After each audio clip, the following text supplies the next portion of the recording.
दोस्तों स्वागत है आपका हमारे चैनल वीएस व्लॉगर्स में।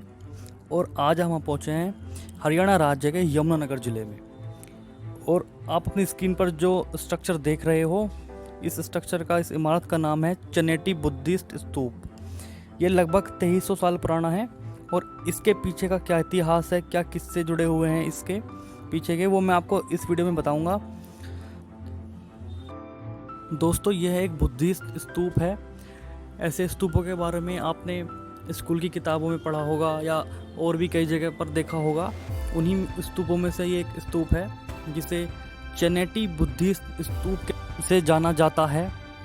मैं आपको इसे पास से भी दिखाऊंगा, पहले आपको दिखा देता हूँ। सामने ही हमें एक गेट दिखाई पड़ता है और उसके अंदर ये एक गोल आकार में जो आपको सामने दिखाई दे रहा है, वही जो है बुद्धिस्ट स्तूप है हमारा। मैं अंदर लेके जाता हूँ। उससे पहले मैं आपको इसकी लोकेशन समझा देता हूँ। ये जगाधरी एक जगह पड़ती है यमुनानगर में, वहाँ से ये 3 किलोमीटर की दूरी पे स्थित है। और पोंटा साहिब रोड से भी ये 1.5 किलोमीटर की दूरी पे पड़ता है। अब मैं आपको अंदर लेके चलता हूँ। तब तक मैं आपको अंदर लेके जाऊँ उससे पहले आप अगर हमारे चैनल पर नए हैं तो उस चैनल को सब्सक्राइब कर लीजिए। हमारे चैनल पर आपको एक से एक इतिहास से जुड़ी हुई वीडियो देखने को मिलेंगी, बहुत कुछ सीखने को मिलेगा, बहुत कुछ जानने को मिलेगा। कई चीज़ें हमारे लिए भी नहीं होती हैं एक्सप्लोर करने के लिए। उन्हीं जगहों में से ये भी एक है जिसके बारे में हमें हाल ही में पता चला था। इस जगह को देखने की इतनी इच्छा थी हमारे अंदर कि हम बारिश में भी अपने आप को रोक ना सके। और बारिश में भी हम आपके लिए शूट कर रहे हैं। आज देखिए बारिश हो रही है, आप अपनी स्क्रीन पर देख पा रहे होंगे। अब आपको अंदर लेके चलता हूँ इस गेट से। यहाँ पे गेट छोटा सा बना हुआ है, इन्होंने पूरी तरीके से खोल नहीं रखा, इसी से हमें अंदर जाना होगा। ये इसका मेन गेट है और यहाँ से चलते हैं अब अंदर। और अंदर आते ही कुछ इस तरह का नज़ारा हमें दिखाई पड़ता है। सामने ही बुद्धिस्ट स्तूप है। उधर लेफ्ट में जो गेट हमने आपको बाहर से दिखाया था, वो देखिए गेट अंदर से कुछ इस तरह का दिखाई देता है। गेट भी हम आपको पास से बाद में दिखाएंगे, इस पर भी काफ़ी कलाकृतियाँ करी गई हैं। अब मैं आपको लेके चलता हूँ सीधा स्तूप की ओर और स्तूप के बारे में आपको बताता हूँ। देखिए बारिश भी काफ़ी तेज़ होती जा रही है। खैर आगे बढ़ता हूँ और इस स्तूप के बारे में सबसे रोचक बात आपको बताता हूँ, जो कि जुड़ी हुई है सम्राट अशोक से। जी हाँ दोस्तों, आप बिल्कुल सही सुन रहे हैं, वही चक्रवर्ती सम्राट अशोक की बात कर रहा हूँ, जो हमारे देश के महान राजाओं में से एक रहे हैं। ये स्तूप जो है उन्हीं के द्वारा बनाया गया है। सम्राट अशोक ने इस स्तूप का निर्माण करवाया था जब उन्होंने बौद्ध धर्म का प्रचार करने की सोची थी। तो ऐसे कई स्तूप उन्होंने हमारे देश में बनवाए थे। उन्हीं स्तूपों में से ये एक स्तूप है। यहाँ देखिए बोर्ड भी लगा हुआ है संरक्षित स्मारक का। दोस्तों आप सोच रहे होंगे कि इस स्तूप के अंदर आखिर है क्या, तो मैं वो आपको वीडियो के अंत में बताऊंगा। आप वीडियो को पूरी देखिए। उससे पहले मैं आपको इस स्तूप को पास से भी दिखाता हूँ और इससे जुड़ी हुई बातें बताता हूँ, क्या इतिहास रहा है इस स्तूप का। दोस्तों इस स्तूप के स्ट्रक्चर की अगर मैं बात करूँ तो ये 8 मीटर ऊंचा है और इसकी जो गोलाई है, इसका जो डायमीटर है वो 20 मीटर का है। और इसके चारों तरफ 4 अलग अलग हिस्सों में, बिल्कुल अपोजिट साइड्स में अगर हम कहें तो, कि इस तरह की, जैसे आप स्क्रीन पर देख पा रहे हो, ये पैड़ियाँ बनी हुई हैं। ये एक कैबिन सा बना हुआ है यहाँ पे, इसके चारों तरफ है। ये आपको दिखाता हूँ मैं पास से। देखिए यहाँ से टूट भी चुका है थोड़ा सा समय के साथ। कुछ इसका डिज़ाइन देखिए इस तरह का है कि आज के मौजूदा समय में इस तरह की ईंटों की इमारत बहुत कम देखने को मिलती हैं। लाल छोटी ईंटों का इस्तेमाल किया गया है इसे बनाने में। और बरसात का मौसम होने के कारण इस पर काई जमी हुई है, थोड़ा अभी क्लियर नहीं दिख पा रहा है।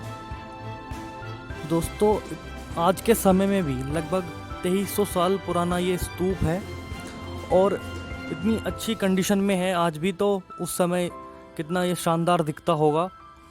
मैं आपको इसके चारों तरफ घूम के दिखाता हूँ कि ये कैसा है और क्या क्या है इसके चारों तरफ। देखिए इधर से यहाँ पे रास्ता बना हुआ है, पूरा गोलाई में घूम के दिखाता हूँ मैं आपको कि ये स्ट्रक्चर आखिरकार है कैसा। देखिए यहाँ पर फिर से हमें कुछ दीवारें दिखती हैं और इन दीवारों की अगर मैं बात करूँ तो ये लगभग 4 से 5 फीट ऊंची हैं। पहला जो इसका बेस है, फिर दूसरी दीवार आप जो ऊपर देख पा रहे हो वो भी सेम इतनी ही ऊंची है। और आगे चलकर देखिए यहाँ पर हमें फिर से एक वही कैबिन दिखाई देता है जिसे सीढ़ियाँ भी कहते हैं लोग। ये इसके चारों तरफ बना हुआ है, इन्होंने कवर किया हुआ है इसको, आमने सामने ये केबिन बने हुए हैं। शायद इसके बारे ये भी अगर इस पर हम ध्यान दें तो हो सकता है ये भी किसी ना किसी चीज़ से जुड़ी हुई हो जो हम समझ ना पा रहे हो। हम सिर्फ इसके स्ट्रक्चर की बात कर रहे हैं। देखिए यहाँ ये वाली थोड़ी क्लियर है, बिल्कुल हम जो देख पा रहे हैं अपनी स्क्रीन पर। दोस्तों, सम्राट अशोक द्वारा बनाया गया ये स्तूप है। सम्राट अशोक की अगर मैं बात करूं तो भारत के महान राजाओं में से एक वो हैं जिन्हें अशोक महान के नाम से भी जाना जाता है, जिनका पूरा नाम देवानप्रिय अशोक मौर्य था, जिनके पिता का नाम बिंदुसार था और चंद्रगुप्त मौर्य इनके दादाजी थे। उन्होंने मौर्य वंश की नींव रखी थी। दोस्तों, सम्राट अशोक का नाम संसार के महानतम व्यक्तियों में गिना जाता है। ईरान से लेकर बर्मा तक अशोक का साम्राज्य था और कहा जाता है कि अंत में कलिंग के युद्ध ने अशोक को धर्म की ओर मोड़ दिया। जहाँ अशोक ने जहाँ जहाँ भी अपना साम्राज्य स्थापित किया वहीं वहीं बौद्ध धर्म का प्रचार भी उन्होंने किया। वहीं पर फिर उन्होंने इस तरह के जो है स्तूप बनाए।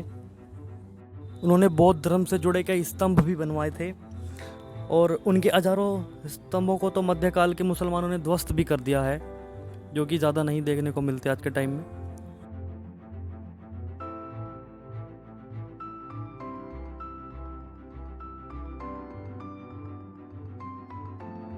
तो ये देखिए ऊपर से थोड़ा सा नीचे की तरफ धंसा हुआ है या टूटा हुआ है शायद। दोस्तों, इसकी जो स्ट्रक्चर बना हुआ है वो इस तरह से बना हुआ है कि नीचे एक बेस बनाया गया हुआ है, फिर उसके ऊपर दूसरा बेस बनाया गया है जो नीचे से चौड़ा है और जितना ऊपर जाते हैं तो उसकी चौड़ाई कम होती जाती है। दोस्तों, एक चीनी तीर्थयात्री हुए हैं जिनका नाम था युआन चुंग। उन्होंने जब भारत की यात्रा की थी तो उन्होंने कुछ लगभग 10 स्तूप उसमें एक्सप्लोर किए थे, जिसके बारे में उन्होंने लिखा है और जिसके बारे में इन फ्लैग्स पर भी लिखा गया है। देखिए यहाँ पर फ्लैग्स लगाए गए हैं जो कि काफ़ी सुंदर लग रहे हैं। और इसके आगे की अगर मैं बात करूं तो युआन चुन के जो 10 स्तूप थे जो उन्होंने एक्सप्लोर किए थे, उन्हीं स्तूपों में से एक यह भी है जिसे चनेटी बुद्धिस्ट स्तूप के नाम से हम जानते हैं। दोस्तों, यह स्तूप जो है वो अशोक स्तूप के नाम से भी प्रसिद्ध है क्योंकि बौद्ध धर्म के प्रचार के लिए इस स्तूप को, जैसे कि मैंने आपको पहले ही बताया, सम्राट अशोक ने इसे बनवाया था। और बुद्ध धर्म के लोग इस स्तूप को बहुत पवित्र मानते हैं, बहुत ज़्यादा आदरणीय मानते हैं और हर साल यहाँ पर काफ़ी श्रद्धालु भी आते हैं बौद्ध धर्म से जुड़े हुए। यह स्तूप बौद्ध धर्म की भगवान के प्रति उनकी आस्था का प्रतीक भी है। तो दोस्तों, मैं अब आपको बताता हूँ, जैसे कि मैंने वीडियो के शुरू में कहा था कि आप सोच रहे हों कि इस स्तूप के अंदर क्या है। तो दोस्तों, ये कहा जाता है कि इस स्तूप के अंदर महात्मा बुद्ध की से जुड़ी हुई कुछ चीज़ें इसके अंदर रखी गई हैं, उनसे की अस्थियाँ इसके अंदर रखी गई हैं। जो सभी स्तूप हैं उसका कुछ अंश इसमें रखे गए हैं छोटे छोटे, जैसे कि उनके नाखून हो गए, उनके दांत हो गए या उनके कपड़े, उनका कुछ हिस्सा इसमें रखा गया है, ऐसा कहा जाता है। इस स्तूप की यही विशेषता है जो मैं आपको बता रहा हूँ। तो दोस्तों, अगर आप भी यमुनानगर आ रहे हैं और इस स्तूप को देखना ना भूलें। बहुत ज़्यादा, मुझे तो पर्सनली बहुत ज़्यादा अच्छा लगा। ये इतना पुराना ये इमारत है। और इधर भी देखिए चारों तरफ जो केबिन्स बने हुए हैं उसमें ये आखिरी केबिन इधर की तरफ बना हुआ है। सामने जो अपनी स्क्रीन पर देख पा रहे हो ये लास्ट केबिन बना हुआ है, चारों तरफ है। मैंने आपको चारों तरफ से कवर करके दिखाया है। अभी आपको गेट के पास भी लेके चलूँगा, गेट से जुड़ी हुई भी कुछ बातें बताऊँगा, उस पर काफ़ी कलाकृतियाँ बनी हुई हैं।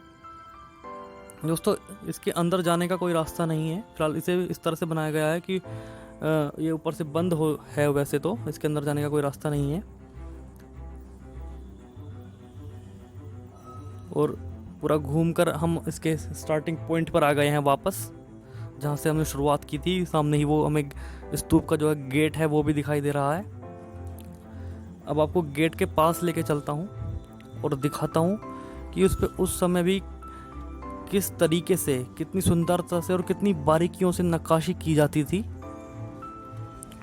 वो आपको दिखा देता हूँ। दोस्तों चैनल हमारा सब्सक्राइब कर लीजिए अगर आप हमारे चैनल पर नए हैं, और वीडियो को शेयर कीजिए ताकि इस तरह की जगह को भी बहुत काफ़ी पहचान मिले। ये देखिए दोस्तों, इतनी बारीकियों से और इतने सही ढंग से इन पर कलाकृतियाँ करी गई हैं। और जितने भी स्तूप हैं दोस्तों, उन स्तूपों की पहचान होती है इस तरह का जो गेट बना होता है। ज़्यादातर स्तूपों पर यही गेट देखने को मिलेगा आपको, इस तरह का, इसी डिज़ाइन में मिलेगा। ये देखिए इधर भी ये गेट का दूसरा हिस्सा है, और दूसरी तरफ से भी मैं दिखा दूं उसको, तो दूसरी तरफ से भी इसी तरीके का ये दिखाई देता है।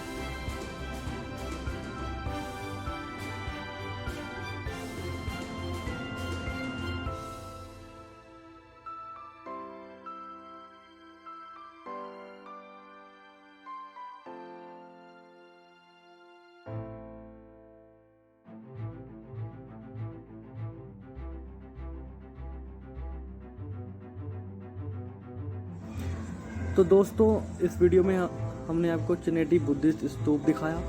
यमुनानगर में और भी ऐसी जगह हैं जो अपने आप में इतिहास को समेटे हुए हैं। उन सभी जगहों पर हम जाएंगे और एक पूरा कह सकते हैं कि वीडियो की एक सीरीज़ आएगी यमुनानगर की, जिसमें सभी ऐतिहासिक स्थलों पर हम जाएंगे, उनसे जुड़ा हुआ इतिहास आपको बताएंगे।